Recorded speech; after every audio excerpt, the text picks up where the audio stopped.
Galyantes. Pero Fernandez mapatay. Ginamit ang ejector ni Gomez. At si Stormy ang kalabibit-bitin. Pero meron Netherrealm.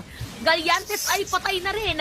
Dadating si Saison. Mag-washing-washing. Pero laban sa 5. I don't think so. Makakata. Malaki pa rin naman yung farm ni Saison dito. They do have the damage. Pero kailangan nila isipin dito execution na nandito mama. Yung Spirit of the Alpha ni Gomez hindi niya nadala.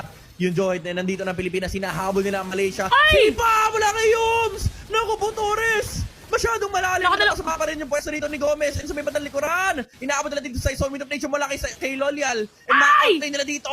Yung jungler na Pilipinas. Pati na rin si Gomez. Pero, si Fernandez. Pero hindi. May talon. May Avatar the Guardian para makalabas. Pero Chantel nasa harap ng base ng Pilipinas. Yung minion waves.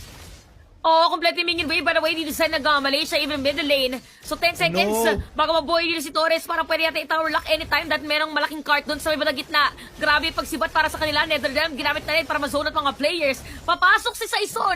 Pero again, minion wave and tower lock.